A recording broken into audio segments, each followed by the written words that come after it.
Kita mulai yang pertama dari Mas Andi terkait dengan fokus pertanyaannya, bagaimana saya bisa mengamalkan ilmu yang sudah saya peroleh selama di Padang Bulan.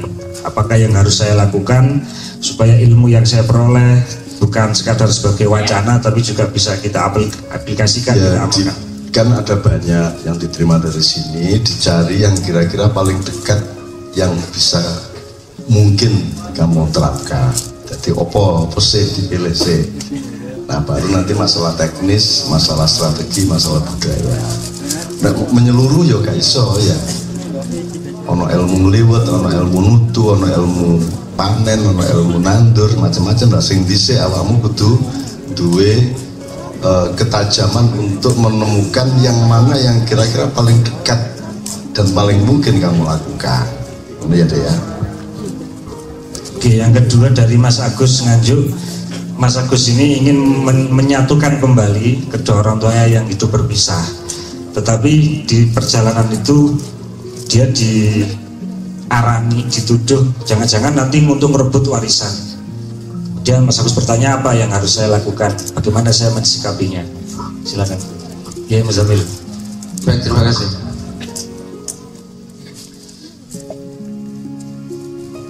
Ya, keinginan sampean untuk menyatukan kedua orang tuanya itu bagus, gitu ya. Tapi tetap yang bisa menyatukan itu Allah Ta'ala. Maka Allah Ta'ala itu kan punya Asmaul Husna, namanya Al-Jami. Allah itu yang bisa mengumpulkan, yang bisa menyatukan. Oleh karena itu, ya sampean terutama mohon kepada Allah. Dan seandainya tidak, jangan anggap berpisahnya kedua orang tuanya itu bencana. Justru bisa jadi itulah yang terbaik. Itu yang terbaik. Jadi jangan seperti yang tadi dikatakan oleh beliau, penderitaan itu ayo kita jadikan jamu dalam kehidupan, jangan dijadikan sebagai racun, gitu ya. Jadi kondisi seperti itu akan sangat besar manfaatnya bagi sampean. Sama dengan anak yang lahir dalam keadaan yatim, gitu ya. Yatim mungkin itu kalau salah tompo itu sebuah penderitaan, tapi kalau benar menerimanya, yatim itu merupakan tempaan yang luar biasa, sehingga orang gara-gara yatim itu bisa jadi orang yang hebat, orang besar suatu saat, gitu ya. Maka beliau, kita kan nggak setuju kepada maaf ya, kita tidak setuju dengan panti asuhan yatim itu kan, gitu ya. Kita kan nggak setuju, bukan berarti ya sudahlah yang sudah, tapi kalau bisa teman-teman nggak usah bikin panti asuhan yatim, gitu ya. Yang diperlukan itu bukan anak yatim diyatim-yatimkan kan, tapi bagaimana membuat anak yatim itu punya keyatiman itu menjadi sebuah kekuatan sehingga besok menjadi besar gara-gara kondisi seperti itu, seperti Nabi Muhammad Sallallahu Alaihi Wasallam, gitu ya. Jadi kondisi seperti itu jangan sampean terus ratapi terus menjadi sesuatu yang negatif sama sampean, bisa jadi itu yang sangat positif bagi kehidupan sampean, kan akan jadi jamu, gitu ya. Oke. Nah masalah warisan, nah ini yang sering masalah ya.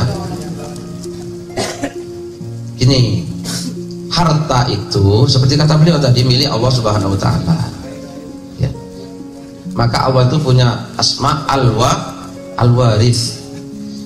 Jadi harta itu dititipkan kepada orang. Ketika orang itu mati, kepemilikan harta itu kembali kepada Allah. Jangan keliru, bukan kepada anaknya loh. Ini tolong teman-teman, jangan keliru. Jadi orang kan beranggapan kalau orang tua mati harta kembali ke siapa? Ke anaknya, istrinya, kan begitu ya? Tidak. Harta itu titipan dari Allah. Ketika orangnya meninggal, maka kembali kepada yang menitipkan. Maka Allah yang membagi, gitu ya. Jangan rebutan warisan, sampai nggak akan bahagia hidupnya kalau rebutan warisan. Jadi ketika orang meninggal dunia, kepemilikan harta kembali kepada Allah Ta'ala, maka Allah yang membagi. Maka tidak ada hukum dalam Islam yang sedetail faraid, gitu ya. Kenapa Allah kok turun tangan membagi bahwa ini setengah, ini seperempat, ini karena memang milik Allah harta itu. Itu tolong teman-teman ya. Jadi harta itu kembali kepada Allah Subhanahu wa Ta'ala. Maka sampai ada yusikumullahu fi auladikum lidzakari mithlu hadhil unsayain dan seterusnya itu. Terima kasih. Pertama kan perceraian itu kata Allah sesuatu yang diizinkan tapi tidak disukai, gitu ya. Artinya secara positif Allah tidak menyukai, tapi hanya tidak menyukai, tidak melarang. Karena Allah memang menciptakan manusia itu punya dua kemungkinan, yaitu menyatu atau berpisah. Jadi kalau Allah menyukai, Allah mengizinkan tetapi tidak menyukai, gitu ya, membenci bahkan, itu berarti ada peluang bagi manusia untuk berpisah secara budaya, secara psikologi, ya. Maka hukumnya berhati-hati.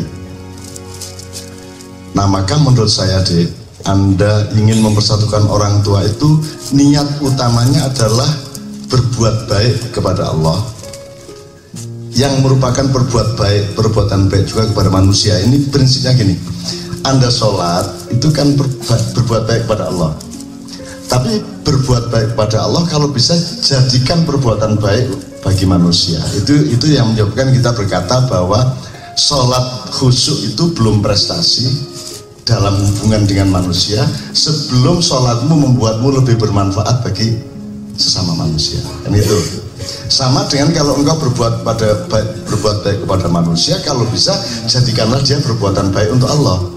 Kan begitu caranya, yang namanya dunia akhirat itu begitu. Jadi misalnya Anda nolong orang motor kecelakaan kok tolong, itu sudah baik. Tapi kalau kamu menyadari bahwa itu sebenarnya adalah perbuatan yang disukai Allah, dan kamu menolong juga karena dia yang kamu tolong adalah hamba Allah, maka perbuatan baikmu menolong manusia menjadi perbuatan baik kepada Allah juga. Sebenarnya sederhana sekali. Sholat rukun Islam itu perbuatan baik kepada Allah, maka jadikan juga menjadi perbuatan baik bagi manusia. Jangan begitu. Jadi sekarang kalau ingin mempersatukan orang tua, pertama jadikanlah dia perbuatan baik untuk Allah dulu. Itu nanti sudah pasti lolusnya. Sudah pasti begitu Anda memperjuangkan dia. Begitu Anda memperjuangkannya, Anda sudah berbuat baik kepada Allah, wis oleh rapot api bisa, gitu ya. Nanti Anda jangan mengikat Allah untuk berpendapat sama dengan Anda bahwa seharusnya orang tua saya bersatu lagi. Kelak pendapatmu. Nek Gusti Allah muring-muring jari sopo, ya bukan. Jadi kita sama Allah itu selalu tawadhu, selalu gene karep kula ngoten niku Gusti, tapi sampeyan panjenengan sing luwih ngertos sing saya niku ya napa. Atine ngono iku dik nyetele ya. Gitu ya. Jadi goalnya jangan bahwa orang tuamu bersatu.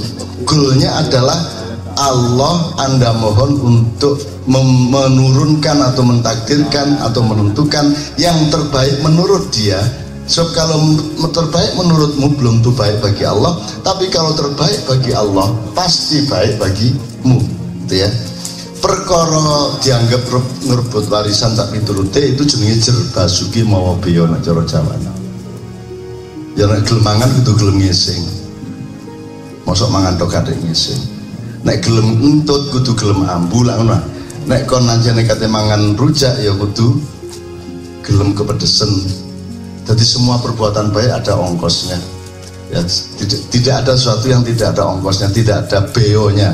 Jadi jer basuki mawa beo. Jadi menurut saya teruskan. Tapi yang paling kuat adalah Anda mendoakannya. Dan harus doa-doa yang khusus, yang istiqomah.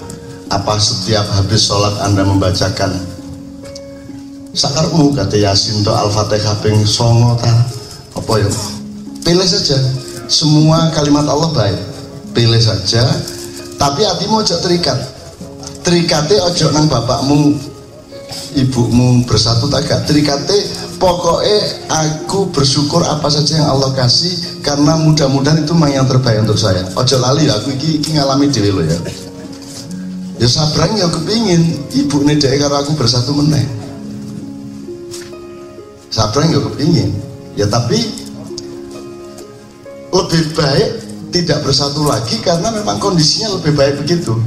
Karena kalau kemarin dia menjadi istri saya, sekarang dia menjadi saudara saya. Ide nih bojo karo dulur. Idik dulur. Dan saya sama ibunya Sabrang mengawal terus sampai dia nikah lagi, terus dia cerai lagi, kesulitan dengan ini itu terus saya memandunya. Bahkan ketika saya bercerai Mas, ke KUA itu wong telu becak karo Sabrang. Wong telu ya Sabrang roh prosesnya arek TK. Terus mari ngono mulai teko kono, mulai teko KUA terus diampirno nang kepala KUA mereka dia tahu nama saya, terus aku diampirno nang omahe ketua KUA. Terus biasalah dinasehati, mau dipertimbangkan lagi ini. Terus sing mengkamuflase nasihat kau ketua KUA itu Sabrang. Jadi begitu deh Mas MH apa kait ngomong uniku Sabrang motong, Pak itu gambar apa Pak? Terus ngomong meneh, Pak ini rumahnya anu ya agak luas ya, itu pokoknya Sabrang nutupi terus. Itu mbus apa sing ngongkon itu. Dan Sabrang tahu persis sejak kecil, ya, dan dia tidak menuntut. Dan ketika Sabrang nikah di Kendari, ya, itu ibunya Sabrang bareng sama Mbak Novia mengawal Sabrang. Bahkan ibunya Sabrang gandeng gelendot terus nang Mbak Novia. Artinya kami bersaudara sangat baik sampai hari ini. Itu ya. Jadi wis muga-muga bapak ibumu diberi yang terbaik oleh Allah Subhanahu wa taala. Ngono ya. Aja adek ngongkon Gusti Allah persis kayak karepmu, ya. Kejaba gantian awakmu dadi Gusti Allah, dek dadi awakmu aja salah. Ini ya, oke. Berikutnya alhamdulillah. Bismillah. Oke. Yang ketiga dari Mas Putra, ada dua poin pertanyaan. Yang pertama terkait dengan khusyuk ketika sholat. Bolehkah membayangkan Allah ketika mengerjakan sholat? Yang kedua terkait dengan susunan Al-Quran di mana ada Fawatihus Suwar, misalnya Nun, Qaf dan seterusnya. Apa maksud dari ayat-ayat Fawatihus Suwar itu? Yang pertama biar saya dulu, yang kedua nanti biar Pak Muzamil dulu, karena dia lebih proporsional untuk menjawab itu, karena saya tidak pernah mempelajari secara formal, ya. Sing pertama oleh tagak kon bayangno Gusti Allah ana moto loro gede utawa nganggo serban kaya Gus Nuril gitu, utawa malah gondrong kaya Joko Bodo. Oleh tagak lho, iku menurutmu iku Gusti Allah ta bayanganmu tentang Gusti Allah?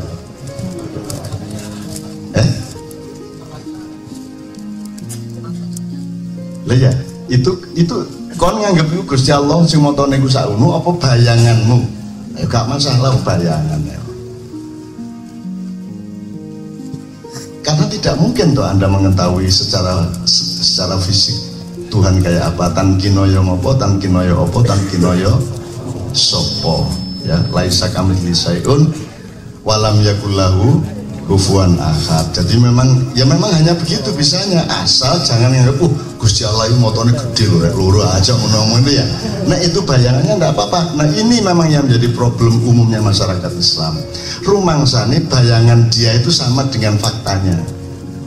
Itulah. Jadi misalnya orang tidak bisa membedakan Quran dengan pikiran dia terhadap Quran. Dia tidak bisa mengambil jarak dari sebuah ayat dengan mikirnya dia nang ayat itu. Dia selalu mengatakan, loh ini Quran, duduk Quran, itu pikiranmu tentang Quran kayak iso bedakno saiki ngomong saiki. Makanya kita belajar ilmu ruang itu, contohnya gini, supaya tetap menjadi ilmu komprehensif ya. Islam itu ruang apa bidang, apa bangunan, apa garis? Islam itu, Mas D. Islam itu kalau Anda belajar garis, bidang, bangunan, ruang.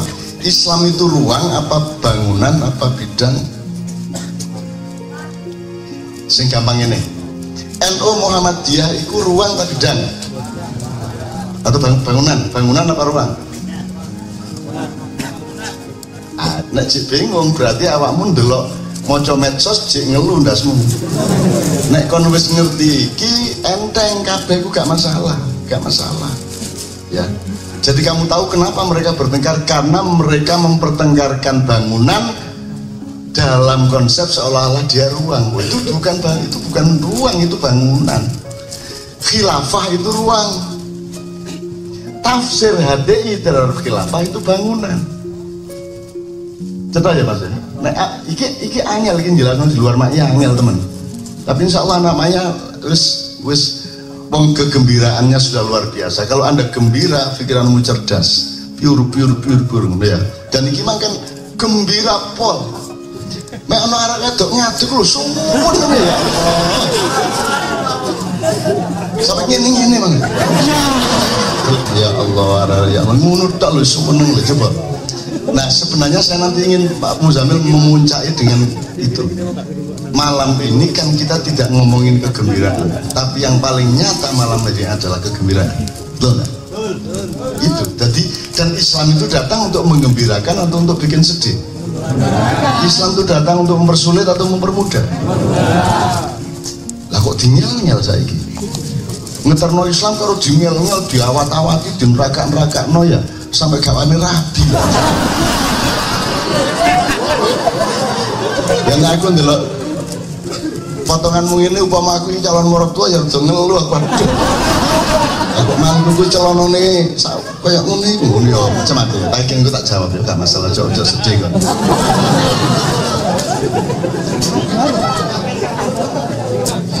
Ya gitu ya.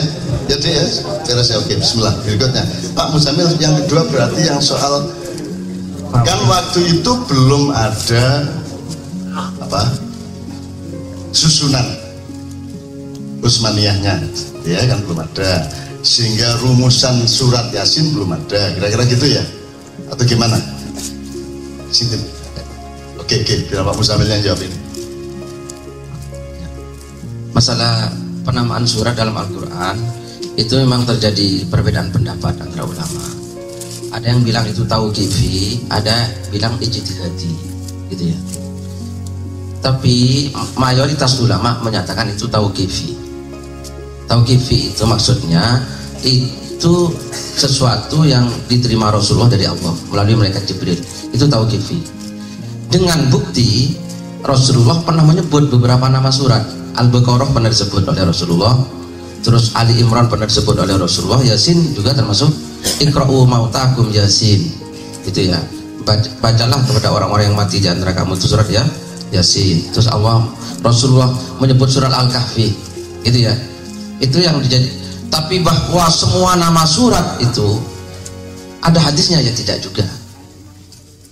Nama-nama itu loh, gitu ya. Oleh karena itu terjadilah perbedaan pendapat. Mayoritas ulama berpendapat penamaan itu tauqifi.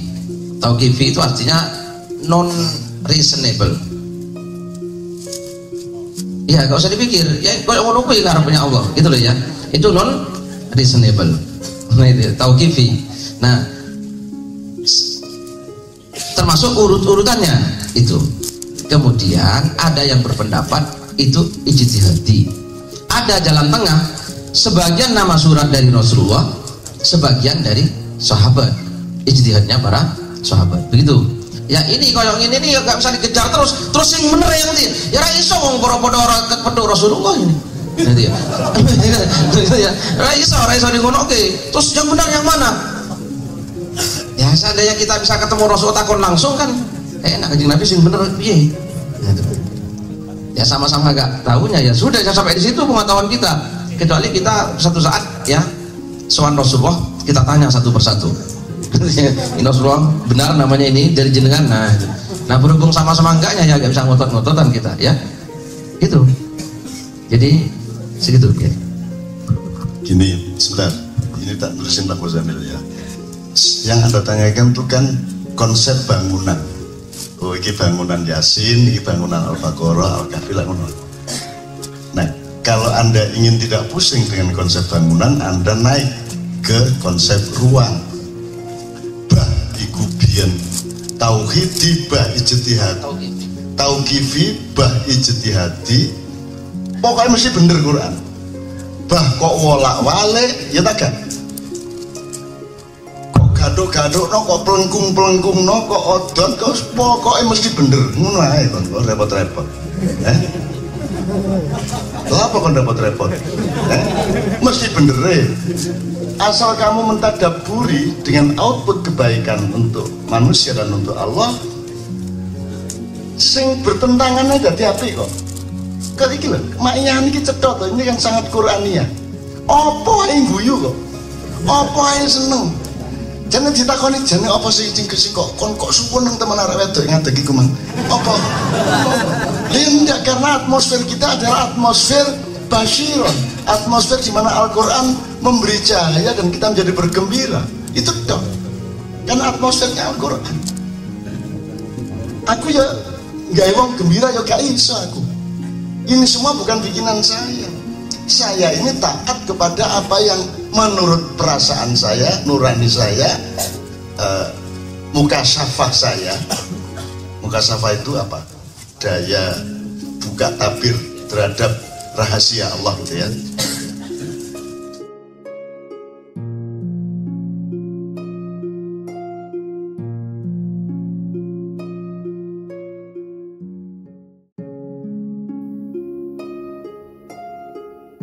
Assalamualaikum warahmatullahi wabarakatuh.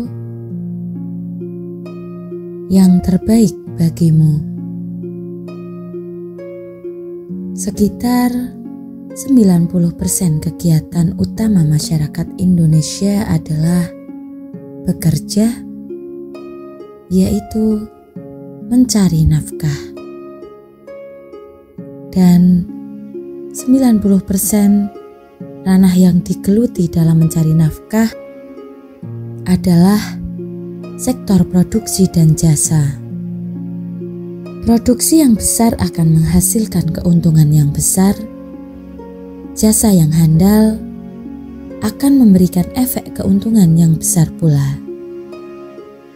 Dari 90% itu, ternyata mayor kehidupan masyarakat Indonesia adalah mencari keuntungan atau membantu pengusaha yang sedang mencari keuntungan dengan mengorbankan hampir 50% waktunya setiap hari.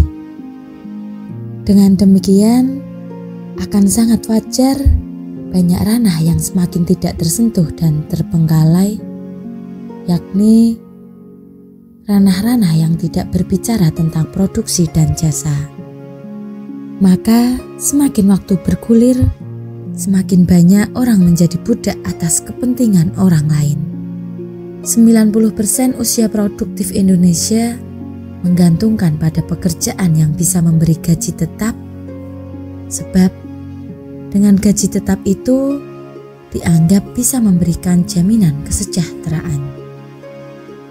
Perusahaan yang secara umum hanya konser di wilayah barang dan jasa, tentunya akan memiliki wilayah kegiatan yang lebih sederhana daripada ranah ability yang dimiliki manusia.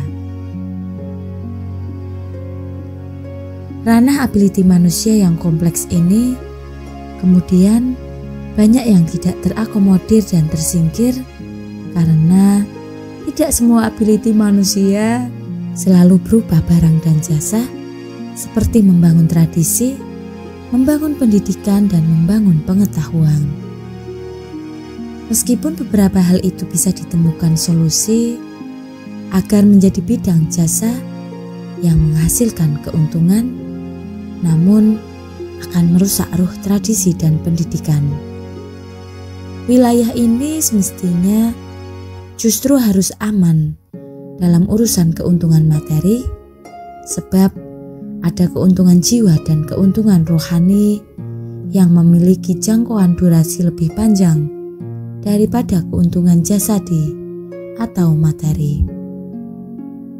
Sehingga dalam dunia tradisi dan pendidikan yang kini sudah terlanjur banyak, yang dibarengkan atau dijasakan makin menyingkirkan pertahanan sistem tradisi dan pendidikan yang keberlangsungannya tidak bisa mengandalkan uang, namun mengandalkan kebersamaan. Pada saat ada mekanisme pendidikan ataupun tradisi yang menggunakan jalur non-profit, akan semakin kurus, kering, dan dipojokkan untuk harus terlempar dari tempatnya semula yang bermartabat menuju tempat-tempat yang sama sekali bukan pada tempatnya. fenomena manusia hidup sesungguhnya bukan hanya tentang mencari untung, malah justru bagaimana bisa berbagi. Bukan hanya sekedar menerima, namun justru memberi. Semakin banyak pilihan utama dalam ruang kehidupan manusia, hanya yang menguntungkan secara pribadi, maka akan semakin dekat pula kemanusiaan tumbang lebih cepat. Namun Allah Maha Adil, Ia mengirimkan like infantry dalam segala pergulatan kegiatan utama manusia. Mereka inilah adalah golongan 10% yang memiliki tugas lebih kompleks daripada yang 90%. Kemudian, apa yang terjadi pada yang 10%? Yang ini adalah pejuang dan perintis masa depan. Golongan ini merasa merdeka terhadap waktu yang mereka lalui. Mereka akan menyunggi hajat hidup dengan cara melaksanakan apapun yang tidak Tuhan larang dan tidak akan melakukan apapun yang Tuhan memerintahkan. Ia tidak perlu SOP dalam menjalankan hidupnya karena SOP-nya sudah jelas, yakni sebagai Khalifatul fil ard dan sebagai hamba Tuhan. Maka golongan marginal yang 10% ini akan memiliki keberanian lebih dalam mengambil resiko umum. Ia tidak menggantungkan hidup dari gaji tetap, melainkan dari pekerjaan tetap. Artinya, mereka memiliki prinsip bahwa jaminan hidupnya hanya akan berhenti dan berkurang atau bahkan dicabut jika mereka tidak bekerja. Enggan melakukan apapun yang berkaitan dengan tugas, kekhalifahan, dan pengabdiannya di dunia, maka mereka pun meyakini pasti dijamin hidupnya jika mau terus bekerja dalam membangun pengabdian dan menata kehidupan dengan segala potensi yang ia punya. Apakah yang 10% ini lantas tidak berada dalam ruang produksi dan jasa? Tidak, mereka tetap menebar ke dalam beberapa sektor ability dan memberikan influence pada lingkungannya sehingga termasuk arena yang 90% tersebut. Jadi, apabila saat ini Anda sedang berada di arena 90%, jangan buru-buru berkerdil hati, asal dalam kegiatan Anda dimanapun itu masih dalam ranah memperjuangkan rasa kemanungsan, maka bisa jadi justru Anda sedang diletakkan oleh Tuhan di situ untuk memberikan influence yang baik pada lingkungan yang Anda jumpai sehari-hari. Sehingga 10% ini seolah sedikit secara kuantiti, namun uniknya mereka memiliki kualitas ikatan batin yang lebih baik daripada yang 90%. Mereka semua tanpa saling mengenal bisa tiba-tiba memiliki orientasi dan kegembiraan bersama dalam mengambil peran pengabdian dan bahu-membahu satu sama lain tanpa koordinator. 10% ini justru menyentuh wilayah secara lebih utuh dan lengkap dalam rangka membangun dan mempertahankan mutu kemanusiaan di segala zaman. Mereka akan memberikan peluang kemanusiaan tidak segera tumbang, sebab kemanusiaan terus bertahan dan bahkan semakin menuju perbaikan yang manusiawi dari hari ke hari.